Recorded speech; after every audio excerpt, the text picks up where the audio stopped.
Siang semuanya, perkenalkan nama saya Michael Kennedy Syahan. Saya akan menjelaskan tentang PP 23 tahun 2018. Pertama-tama, Anda mungkin bertanya-tanya, apa sih PP 23 tahun 2008 tersebut? Apa saja perbedaannya dengan peraturan perpajakan yang lainnya? Lalu, siapa saja yang dapat menggunakan PP ini dan bagaimana cara menerapkan PP 23 tahun 2018 tersebut? Di sini saya akan menjelaskan hal tersebut. Pertama-tama dari sejarah PP ini. PP ini merupakan pengganti dari PP sebelumnya, yaitu PP 46 tahun 2013. Yaitu juga mengatur hal yang sama, yaitu pajak bagi pelaku UMKM.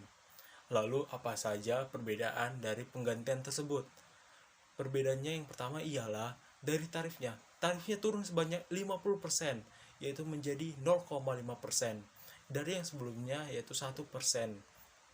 Nah, lalu ada penambahan opsi bagi WP untuk memilih menggunakan PP ini atau dikenakan tarif PPh yang biasanya yaitu PPh pasal 17. Nah, di peraturan sebelumnya yaitu di PP 46, hal ini tidak diatur sehingga WP wajib menggunakan PP 46 ini jika dikategorikan sebagai UMKM, WP UMKM. Lalu ada penambahan ketentuan jangka waktu untuk WPOP dan WP badan. Lalu ada penyesuaian kriteria WP badan, yaitu WP badan yang berbentuk persekutuan komanditer, CV, koperasi, atau perseroan terbatas.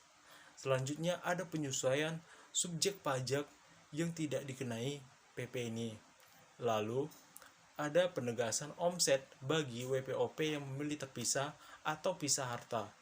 Dan yang selanjutnya ialah ada penambahan cara penyetoran yaitu melalui sistem dipotong atau dipungut. Nah, Anda mungkin mempunyai pertanyaan baru. Apa itu UMKM? UMKM itu adalah WPOP atau WP badan yang memiliki omset di bawah 4,8 miliar. Nah, untuk WPOP sendiri yaitu dikategorikan UMKM yaitu WPOP yang penghasilannya dari usaha saja, tidak termasuk penghasilan sehubungan dengan jasa atau pekerjaan bebas, yaitu seperti dokter, akuntan, notaris, dan pengacara atau dan lain yang sebagainya. Dan sama juga seperti WP badan, yaitu WP badan yang menjalankan usaha.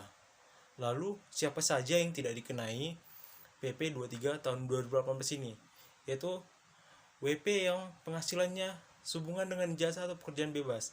Nah, misal suatu badan, misalnya firma, bergerak di bidang kedokteran atau jasa akuntan, maka WP badan tersebut tidak dapat menggunakan PP 23 tahun 2018 ini. Nah, dan yang selanjutnya ialah WP yang penghasilannya dari penghasilan final atau PPh 4 ayat 2. Misalnya itu sewa rumah, jual beli tanah atau bangunan, dan lain sebagainya yang diatur dalam PPh 4 ayat 2. Dan selanjutnya WP yang penghasilannya dari luar negeri yang telah dipotong pajak penghasilan di luar negeri. Dan yang terakhir ialah WP yang penghasilannya tergolong BOP atau bukan objek pajak yang diatur dalam PPh pasal 4 ayat 3. Nah, yang selanjutnya tentang jangka waktunya, pengenaan jangka waktunya. Untuk WPOP sendiri dapat menggunakan PP ini selama 7 tahun.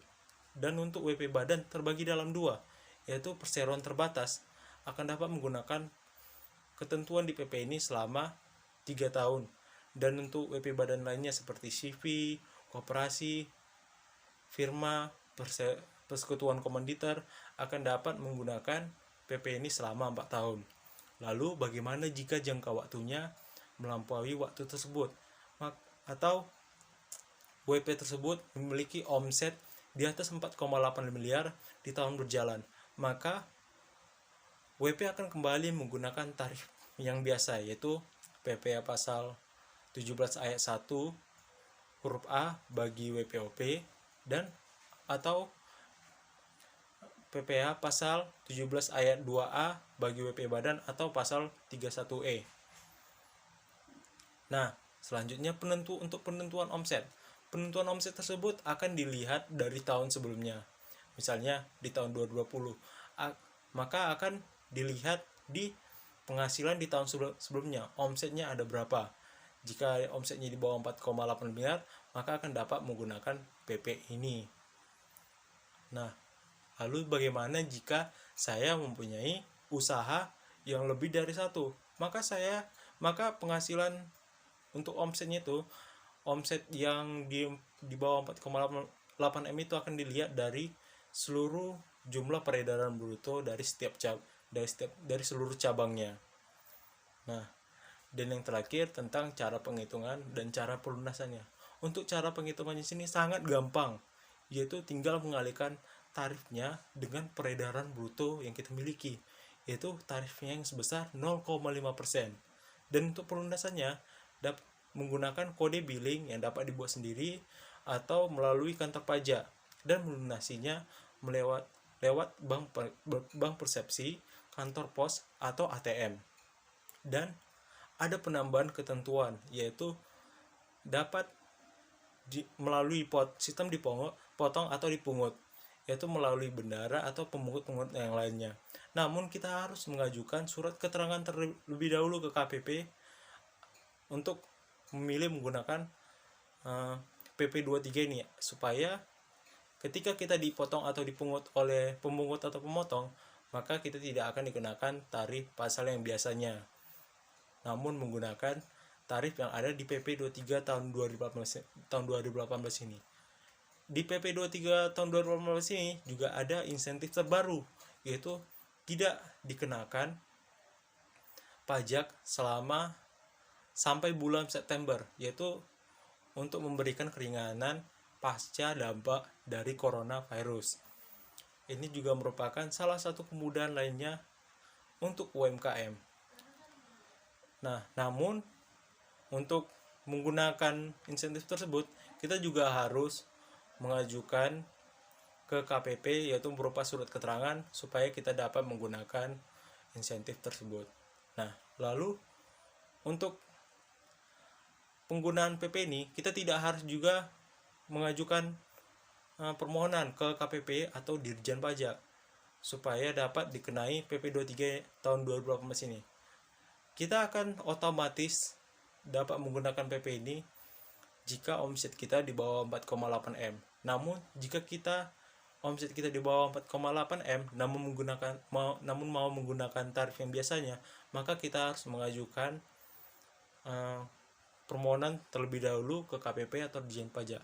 Nah, dari kesimpulannya itu ialah WP UMKM akan otomatis menggunakan PP ini dan baru melakukan permohonan jika ingin menggunakan tarif pasal yang biasanya. Nah, sekian penjelasan saya tentang PP 23 tahun 2018 ini. Sangat mudah dan mempunyai sangat banyak insentif bagi pelaku UMKM. Harapkan dari penjelasan saya tentang PP 23 tahun 2018 tersebut akan banyak lagi WP yang ingin menggunakan PP 23 tahun 2018 tersebut.